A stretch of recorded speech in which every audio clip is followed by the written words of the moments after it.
Hello friends, आज की इस वीडियो में हम देखेंगे कि ट्रांसफार्मर वाइंडिंग करते समय हमें कितने टर्न्स लगाने चाहिए, कितने वोल्ट्स के लिए। तो हमें सबसे पहले टर्न पर वोल्ट निकालना है। वैसे तो इसके लिए बहुत लंबा फार्मूला होता है, पर एक 50 हर्ट्ज के लिए छोटा फार्मूला भी निकल आया है। अगर आपकी फ्रीक्वेंसी 50 हर्ट्ज है तो ये फार्मूला आप अप्लाई कर सकते हैं। इसके लिए हमें जिस ट्रांसफार्मर का हम वाइंडिंग कर रहे हैं उसका बॉबिन चाहिए, और हम इस बॉबिन से area of core find out करेंगे। फिर एरिया ऑफ कोर से हम turns per volt find out करेंगे। इसके लिए हम सबसे पहले इसका एरिया ले लेते हैं, जो कि होगा इंचेस में। यह है 0.8 इंचेस। 0.8 इंचेस मल्टीप्लाई बाय दूसरी साइड जो कि है 1.5 इंचेस। 1.5 इंचेस। अब इसे हम कैलकुलेटर में कैलकुलेट करते हैं। 0.8 इंटू 1.5 इज इक्वल टू, तो यह आ गया हमारे पास 1.2 इंच। ये हो गया हमारा एरिया ऑफ कोर। अब हम निकालेंगे टर्न्स पर वोल्ट। इसके लिए फार्मूला है 7.5 अपॉन एरिया ऑफ कोर। इसके लिए हम लेंगे यहाँ पे 7.5 अपॉन एरिया ऑफ कोर, जो कि है हमारा 1.2।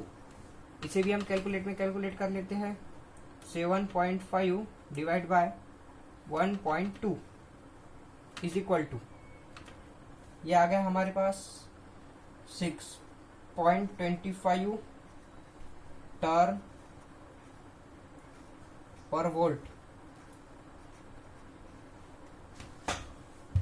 अब ये तो हो गया टर्न पर वोल्ट। इसकी वजह से हमें 1 वोल्ट के लिए 6.25 टर्न्स लगाने होंगे। हमें प्राइमरी, ये हमारा प्राइमरी सेक्शन है और ये सेकेंडरी है।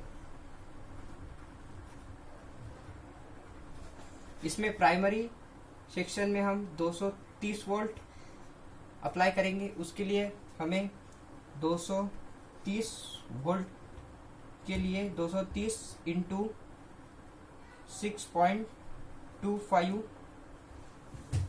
तो अब हम इसे भी कैलकुलेट कर लेते हैं। 230 इंटू 6.25 इज इक्वल टू, ये हो गया हमारा 1437.5 टर्न। तो हम प्राइमरी के लिए 1437.5 टर्न लगाएंगे। यहाँ पे 78 भी लगा सकते हैं। ये तो हो गया प्राइमरी में। अब सेकेंडरी में हम 12 की सप्लाई लेंगे। मतलब यहाँ पे 12, ये 0 और ये 12। तो हम सेम वही टेक्निक से 12 गुणिला 6.25 करेंगे इज इक्वल टू, अब हम यहाँ पे करेंगे 12 इंटू 6.25 इज इक्वल टू, ये आ गया हमारा 75 टर्न्स।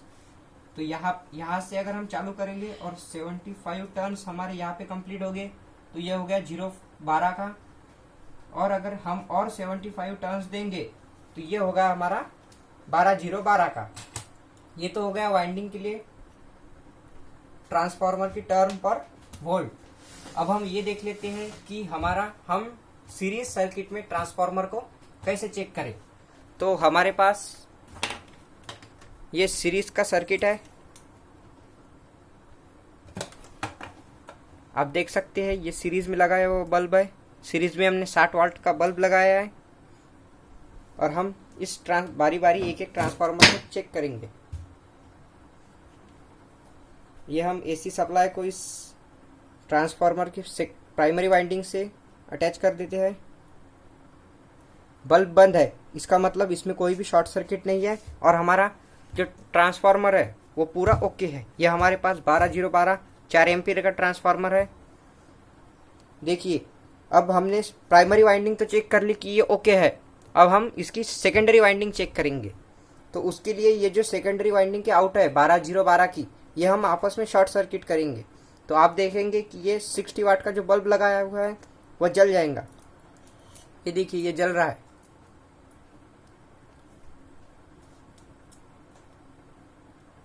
ये पूरी तरह से जल रहा है बल्ब, इसका मतलब ये ट्रांसफार्मर टोटली ओके है।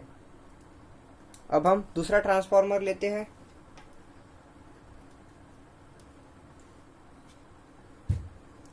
यह है हमारे पास 12012 6 एम्पियर का ट्रांसफार्मर।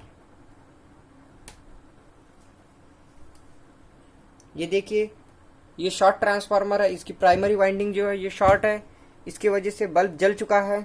पर इसकी सेकेंडरी वाइंडिंग ठीक है। ये देखिए बल्ब तेजी से जल रहा है,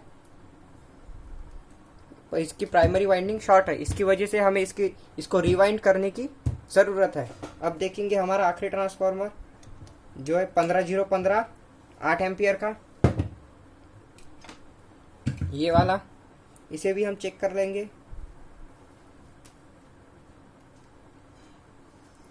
ये देखिए बल्ब बंद है, इसका मतलब ट्रांसफार्मर की प्राइमरी वाइंडिंग बिल्कुल सही है।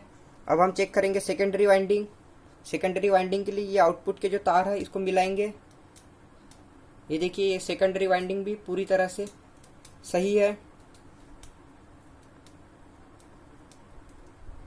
ये सेकेंडरी वाइंडिंग भी इसकी सही है, मतलब ये पूरा ट्रांसफार्मर सही है, हमें इसे रिवाइंड करने की ज़रूरत नहीं। पर हमारा ये जो ट्रांसफार्मर है ये शॉर्ट है, हमें इसे रिवाइंड करने की ज़रूरत है। तो बस आज के लिए इतना ही।